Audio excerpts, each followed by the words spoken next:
again, Sadhguru.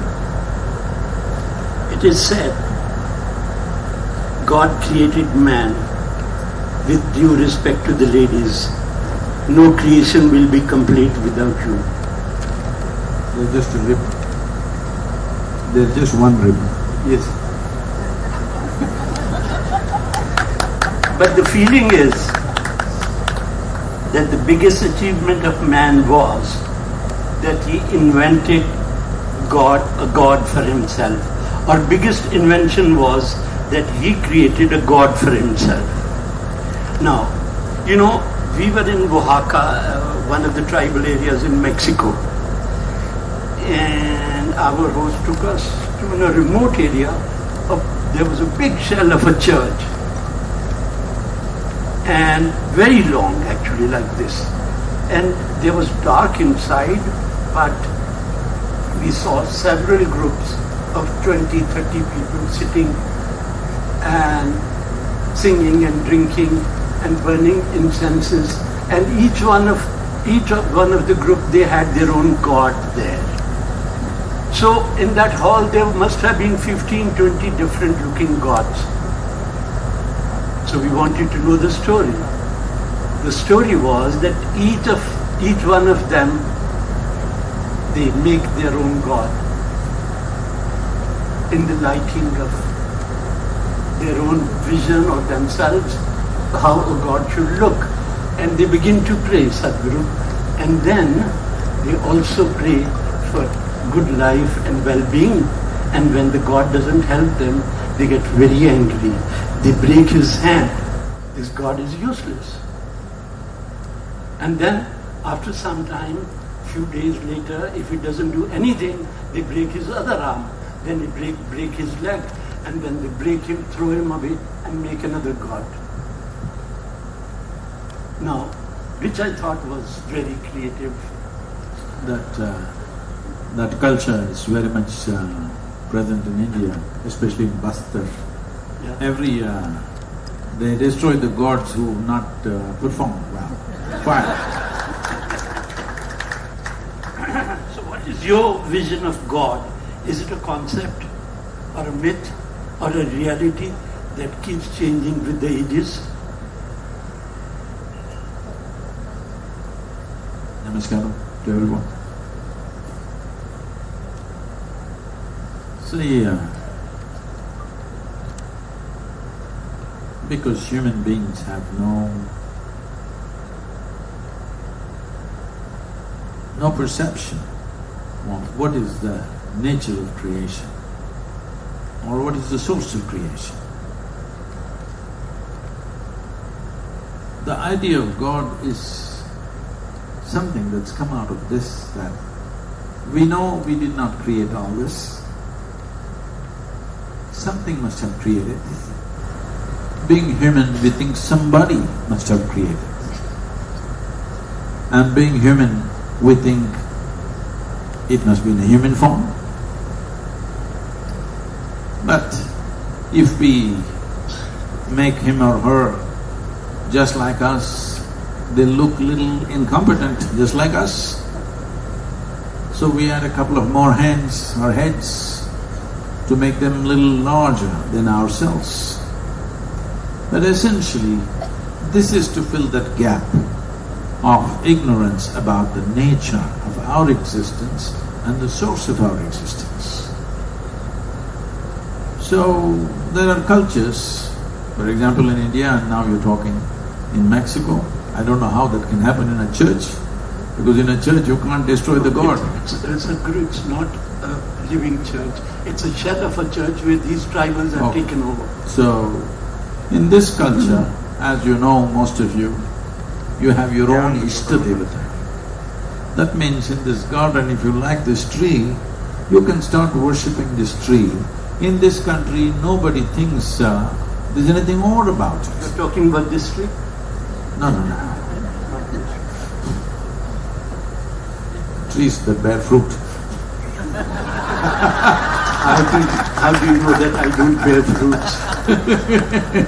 Not those who drop pictures. Drop me, capture. So, nobody thinks anything odd if you suddenly start worshipping that rock in the garden. This is a country where if you start worshipping a rock at the street corner, everybody who goes by also just bows down and goes. Well, it's not their God, but it's your God, so everybody bows down for that also. You never know which God will bless you eventually. That's not the point. The question is not about blessing.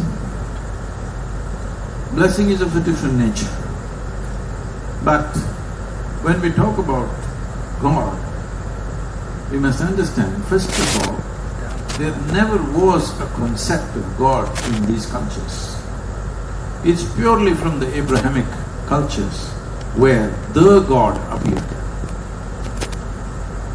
Here, you can worship the tree, you can worship the rock, you can worship a stone, you can worship a stick, you can worship a mountain, you can worship a cow, snake, elephant, monkey, whatever you like.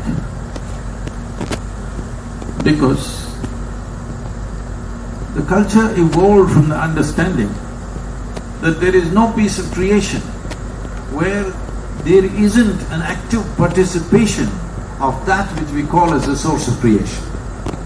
Whether you take a single atom or the cosmos or in between everything else, in every particle of creation, there is an active participation of that which we call as the source of creation. So, either you saw everything as divine or nothing as divine. Both ways it will work. The moment you say, this is sacred and this is filthy, you will never make it because you have divided the universe. The division of the universe has happened only in the human mind, nowhere else.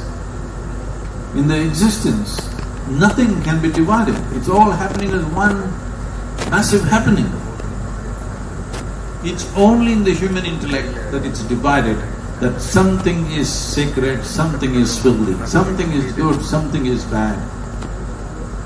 This is a very juvenile way of using one's intellect, which is new for the human being. When I say new, in the evolutionary scale of things, this level of cerebral activity, this level of intellect is a new happening.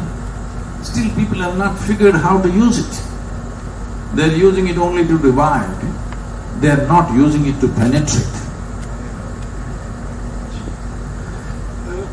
You said they looked for gods in human bodies, which is also the fact that… They did not look for gods in human bodies. No, because… Their imagination is such, because we are like this, we think God should be a big me. Yeah, precisely. Sorry.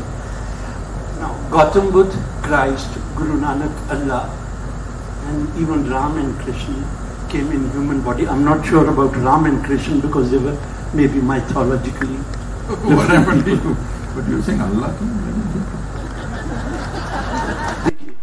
I must say that whenever I am in problem, sometimes I say, oh Allah, please help me. When in another situation I can say, oh Christ, why are we stuck here? Ram or Krishna to bahut baad mein aate hain. This is how it has been happening. No, I said Muhammad. Allah did not walk the planet. Yeah, Muhammad, all right. Now, these were the gods people worship till today. But if my understanding is correct, and maybe Sadhguru will add another dimension, that maybe these individuals in the form of a human body, they were connected with the divine, with the supreme energy, and they were pure souls, so if they touched anybody, they could heal those people, or they could do something magical for them. And they've come and gone, because when Ram Mandir was being demolished, no Ram came down to protect it. Babri Masjid, same thing, no Allah, no Muhammad came down. So where have they gone? Why are we still waiting? Why are we still stuck? See, these stories of magic don't belong to our country or our culture. Here, the Ram went through all the trials and tribulations that every man goes through and 10 times over. What is it that did not go wrong in his life? Just everything.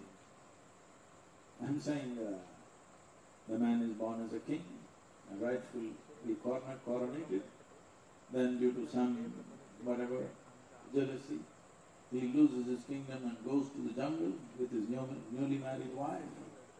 And the Sri Lankan people come and kidnap his wife. And then he goes down looking for her. And then, with the Tamil army, don't forget this. With the Tamil army he wages a war that he doesn't like. Huh? Really, it was Tamil army, huh? Sure. In Dhanishkoti is where they crossed over. So they fight a war that he doesn't like to fight, but he fights because he thinks it's his dharma to get back his wife. And being a king, if somebody took away his wife, he would have found a local solution. But the man loves his wife to such an extent that from Ayodhya down to Sri Lanka, he walks and fights a battle, burns down a beautiful city, gets back his wife. Then a few months of togetherness, and she's pregnant. At that time again something political brews up, and as a responsible king, he feels that he should not put down the sanctity of his throne and a dear wife that he loves.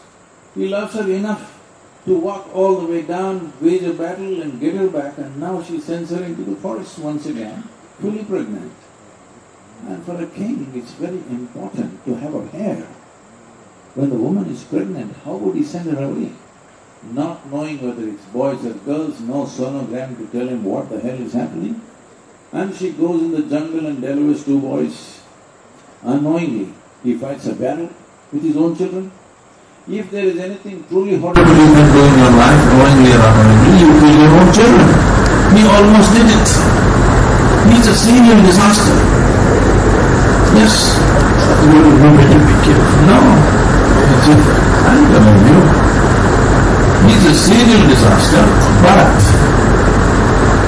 we do not worship him for his magic. We do not worship because he did miracles. We do not worship because he's a super success. We worship him because even though life did all these things to him, he did not become resentful. He did not lose his balance. He did not become angry and hateful. No matter what happened, he maintained his balance. And when he came back after the battle with Ravana and killed him, he said, we need to go to Himalayas to do penance. Lakshmana said, are you out of your mind? The man stole your wife and you want to do penance for his death? So Rama said, out of his 10 heads, 9 were different types of evil, but one head was that of a Shiva's devotee. I killed a devotee. For that I need to do penance. And he went to Himalayas to do penance. This is the man. It is for this balance that we worship him, not for stupid miracles. People who have got ailments have to know that the ailment and healing of the ailment and coming out of the ailment or dying for the ailment is their business. Nobody should interfere with that. Well, Sadhguru, I have started slightly different feeling about this. That because of his sacrifice, because of this, and because he… No, I didn't say the sacrifice. I did not know about that. I am saying the balance. Yeah, all right. But you see, the problem with Hinduism is that we've been such mild, loving, caring people that our neighbors kick us nicely and properly. And throwing your wife away because somebody said something, I thought it was very cowardly. See, the thing is, you are an individual person. You can hold your wife whichever way you want. But when you have taken the responsibility of a nation, your responsibility for the people is bigger than the responsibility for your family. That's what is exhibited. And I wish the leaders of today The leaders of today in this country and in every country showed that responsibility, that your responsibility for the nation is way bigger than your responsibility for your family. Okay, then, you see, also I feel these days more people, many more people, in thousands, they go to temples, they go to mosques, they go to gurdwaras, to churches, to religious celebrations. And despite the fact that many more people are engaged in such whatever kind of religious activities, the religion has become the biggest weapon against mankind, not only by the extremists, but also by the politicians. So where are we going in the name of religion?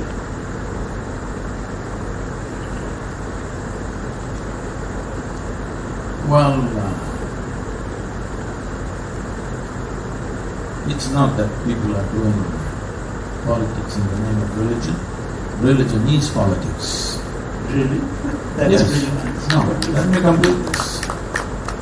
When religions are only thinking of how to add numbers to themselves, it's only about increasing the demographics that you can cover. Obviously it's politics, power politics. Otherwise why would you be interested in the numbers all the time? Yes, beautiful. Yes.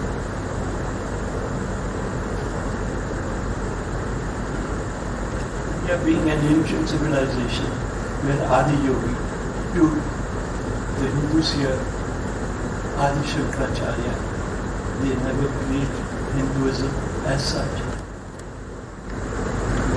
And they talked about explorations of mankind beyond the limits of where we live.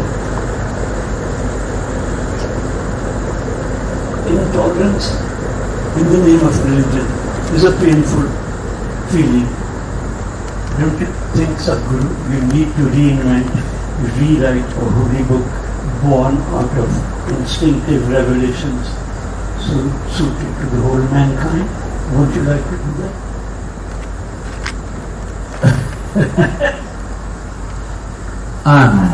I'm not somebody who is preparing to write one more book. When the book written by the ancient sages and seers, book spoken by Krishna, today's Janmashtami, all this can be interpreted and misinterpreted. Why would I write one more book and do the same folly? So, what I'm creating is a spiritual factory. Yes. Yes. It doesn't matter who comes, we've set up processes. Within 3 days, 4 days, we make sure they experience something. Not teach something, but to experience something. Not believe something, but to experience something. If enough people carry the experience, I have no doubt they will share it with the next generation for sure, 100%. And what makes you think that generation won't share it with the next generation? They will also do that. It is just that you have to give them something precious enough that they can carry within themselves. About this question that you're asking about tolerance and intolerance, if there is, you have traveled everywhere in the world and so have I, if there is any society that you can call as truly tolerant, it's this culture. Let's not forget that. Which other culture can be battered for 1,000 years by invaders and still we accept the people and we are okay with it as long there is no more further aggression? Which other culture will do it? They will hit back. You go to the United States and see, you just saw what happened with 9/11. Just one building you knocked down. They burned down 3 countries, all right? Hello? They just literally burnt out 3 nations because one building came down. How many things have happened to you even in the last 70 years? Forget about the 1,000 years. We are not thinking of burning down anybody. We are only trying how to protect our lives and go on with it. We may burn an individual here and there, that's all. we may burn an individual here and there. See, this burning of individuals, you must understand this. I have lived in rural India. I have personally witnessed 3 lynchings myself. 2 of them were killed. 1 of them was almost killed, but he survived. 1 of them was killed because the news just spread out all over that somebody is coming and going to kidnap your children because a dam is being built and children are being sacrificed. I just tried to inquire where the dam is being built. Nobody knows where the dam is being built, and which any family lost 1 child. Nobody has lost a child, but it's on in all these villages. It's just spread. This is before cell phone and social media. Just by word, people are going on bicycles and telling everybody, children are being stolen, be careful, be careful. In the night, vigilantes standing there with, having fires burning and standing there with sticks and waiting. And somebody came, unfortunately. Somebody who was looking city-like, not like village-like. He was little, somewhere else he came from. Nobody inquired what is his religion, what is his caste, what is his creed. They beat him to death. And on the street they're beating him to death, and I just rode down and I just got up and I tried to stop this. They pushed me aside and said, this is not your business. And they killed him and buried him right there, just outside the village in front of everybody. And there was a huge joy, roar of joy that we killed the child lifter. And the sub-inspector of a police station which was just about 8 kilometers away was a friend of mine. He was my senior in the college. I went there and I told him, this happened. I can show you where it's buried. You need to do something. He said, don't you get into this. I said, why? He said, this is the way it's done. You just leave it. I said, you cannot leave it like this. But no. When I really looked at it, the problem is this. Suppose your child is stolen. Let's say you're living in a remote village. Your child is stolen. Where will you go and get them in this country? Do you know, every year about 17 to 18,000 children below 6 years of age go missing and they're never found? Hello? Do you know this? Between 12 and 18, nearly 35 to 40,000 girls disappear and they're never found again. Do you know this? So, if your child goes missing, where are you going to find them? What system do you have in the country that somebody is going to go and locate your child and bring them back to you? So what do you do? I'm asking, what do you do? So people get paranoid. Any strange face that comes into you, the village, he gets it. Nobody will ask a question. Are you the child lifter? Simply it just happens like that.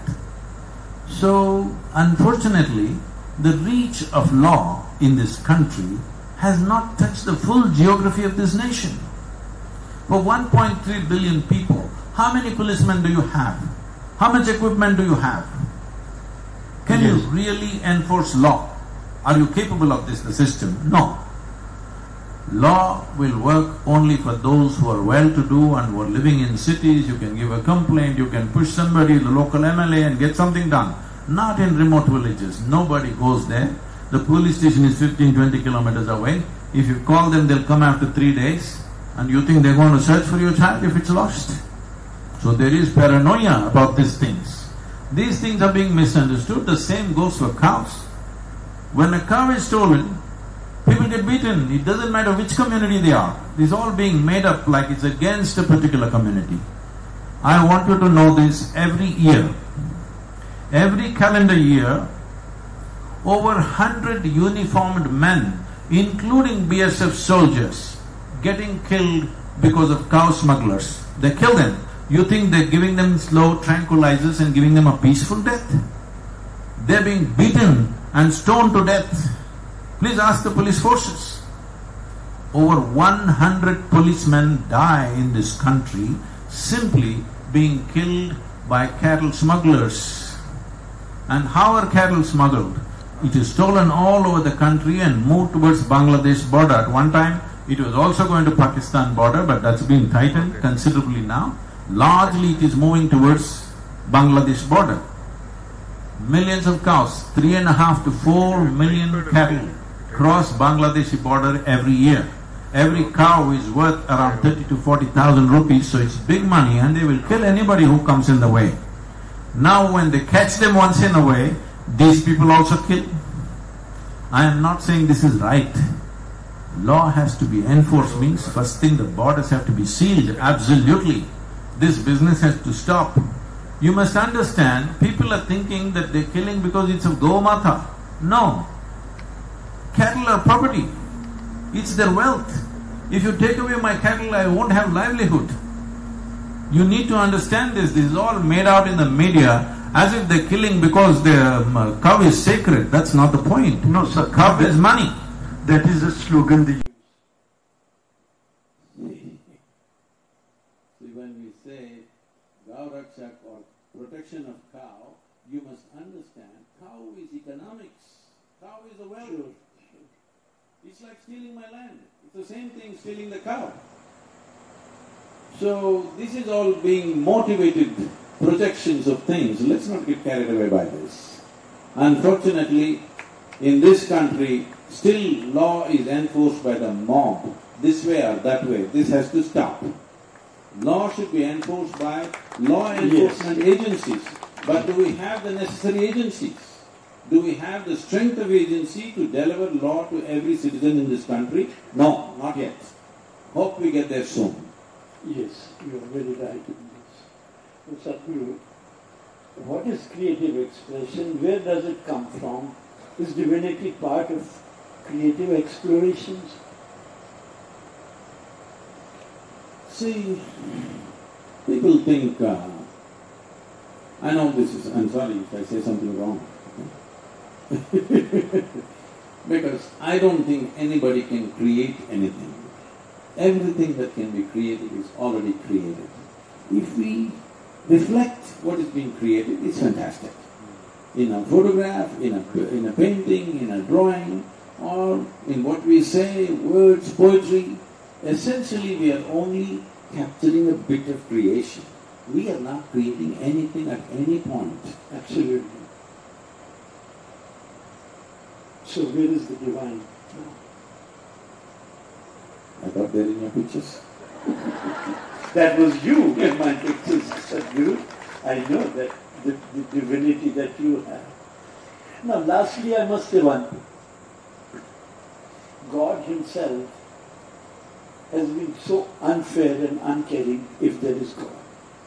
There are rich, there are poor, there are small guys, there are big guys, there are all kinds of faces. There is a country which has beautiful weather throughout the year, and we have hot summer and floods happening now and anything. So God himself has been so unfair to the world. Is there ever going to be a day of redemption? Because even according to me, God will also get punished in the process.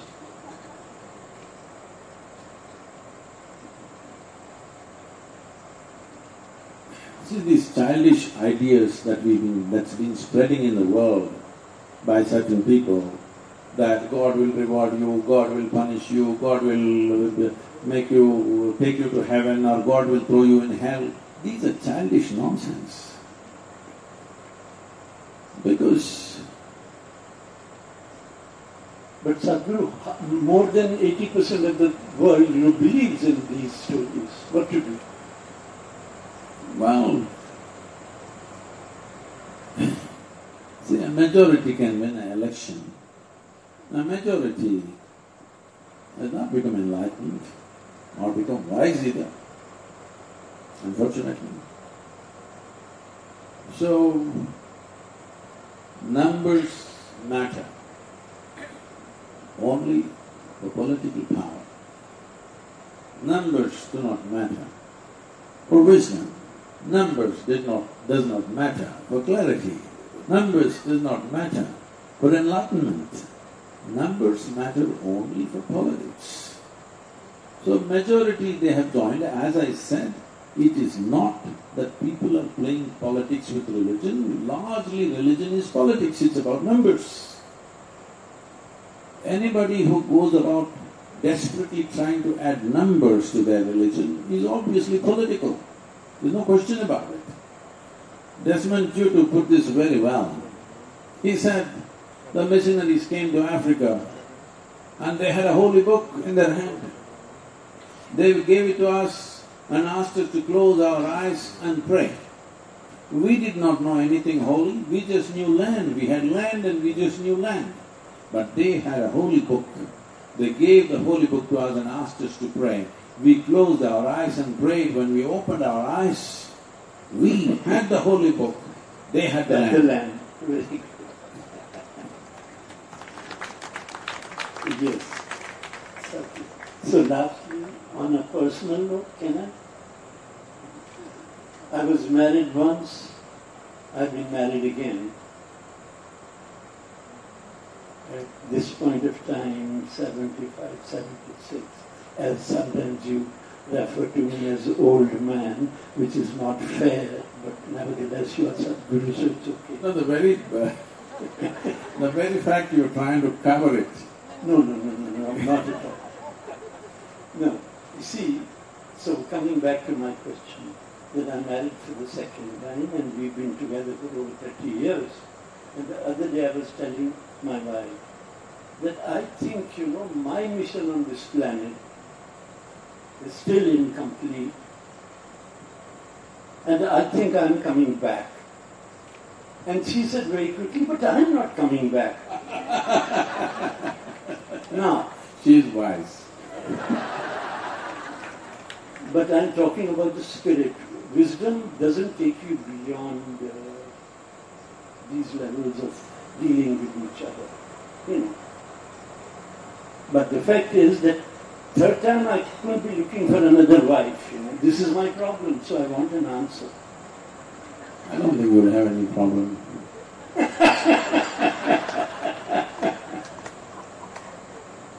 Chalo, with your blessings.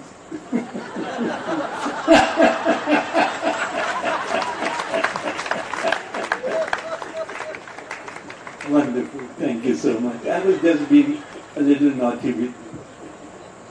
I would like to say that unfortunately I was simply not happy with what's being projected. It's not doing justice to what the pictures are. The pictures are not significant, not because it's a ashram or me or Adiyogi. The pictures are significant because I don't know, I really don't know how many pictures people have taken of me. It should be millions. But Raghu did capture something. I wouldn't say in every picture, but in a few pictures he captured something that nobody ever captured, which I'm always conscious of. When I say I'm always conscious of, the entire system of yoga is essentially in the physical dimension, it's about geometry of existence.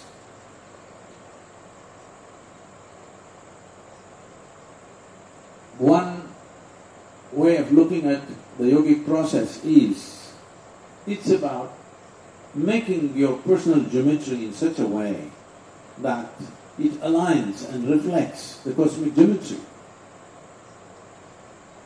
If geometrically two things become congruent, in many ways they become one. Wow. So the entire yogic system is about that. And you think that I've managed to capture? Don't reward yourself so soon.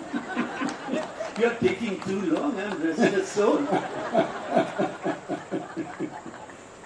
If I just look at a tree,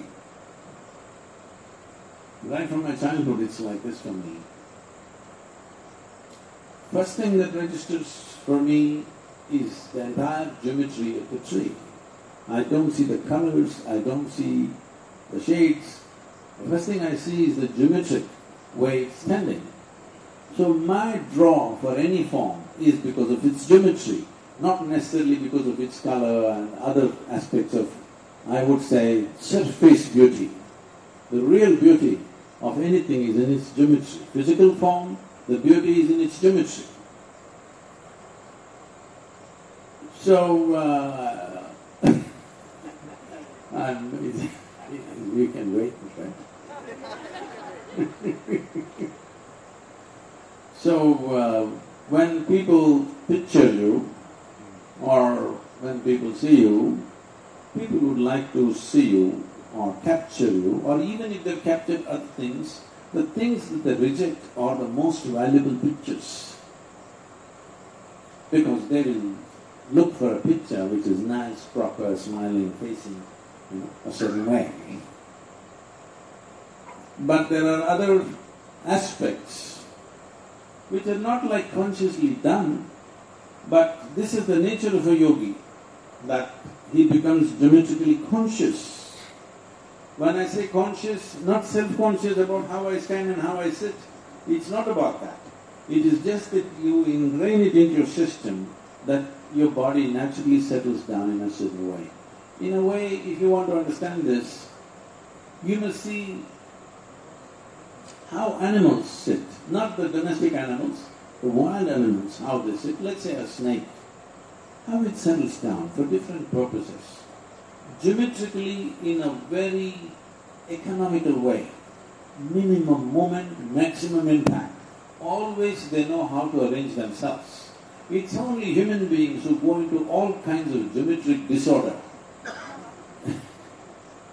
Most creatures, particularly carnivorous animals, have an enormous sense of geometry, how they stand, how they crouch, how they do things.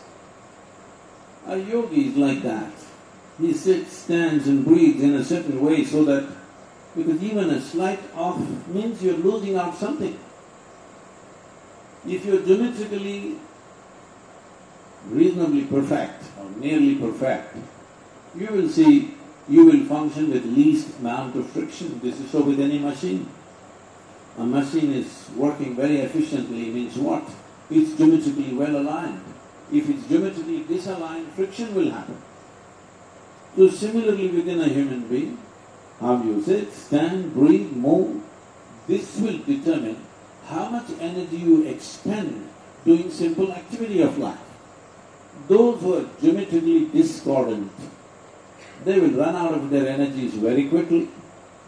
Those who are geometrically aligned, you will see their energies will last for a long time. So what I saw with the pictures when I first time saw it, what excited me about this is, otherwise I thought it's too embarrassing to have a picture book about myself. But I've been looking at these pictures again and again,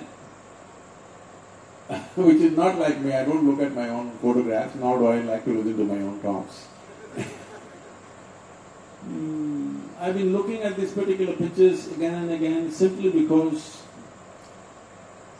there are certain aspects of geometry that he caught which suggests or which translates into movement if you look at it. This will be the thing I would like all of you to take some time, even if you don't take the book home, to spend some time with the book and look at it. These are still pictures, but at least I would say at least 15% of the pictures, somewhere there is an effect of a video in a still picture. If you look at it for long enough, it moves. Because geometrically, you got me at a time when I was in a certain way. I'm always conscious within myself. Conscious, not like self-conscious, how to do this, how to do that. This is lifetimes of work to build it into your system so that you're always aligned with everything around you. Otherwise, you cannot do things. Today they predicted heavy rain in this part of the city, but see all of you sitting comfortably.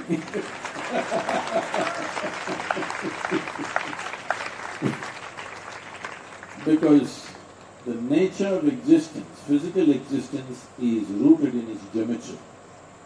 Geometry not as a subject, geometry as arrangement of physical forms.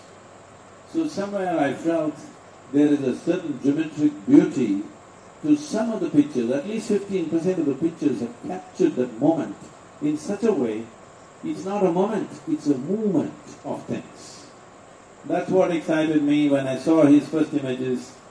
I was thinking, Raghu went on saying, Sadhguru, you can't treat me like a photographer. I'm not a photographer. Then I said, what the hell are you then?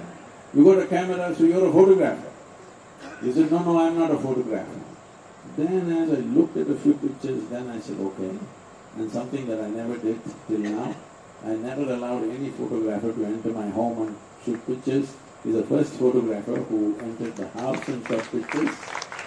So, I wanted to enjoy the art behind it, not just seeing your Sadhguru there, but I want you to understand, because you need to bring this into your life, that your life in some way has to be geometrically congruent. Only then you live a very smooth life. Otherwise everything will be friction, somewhere or the other. So, thank you very much. Thank you, Sadhguru. Last bit. Now, you reconfirm my idea or thought about coming back to this planet, because you said I have managed to capture 15% and 85% is a huge amount that I can't afford to give up.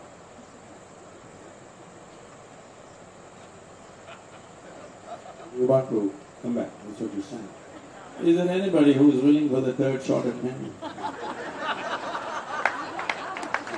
Not from this class. If there is one, that has to be only one. Please come on, you can't make such an announcement for him. I'm excited. Thank you very much.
kindly remain in your places as we request Sadhguru and Raghu to please move towards the Devi temple. And then after a little ceremony there, they move on to the exhibition hall. Please remain in your places, ladies and gentlemen.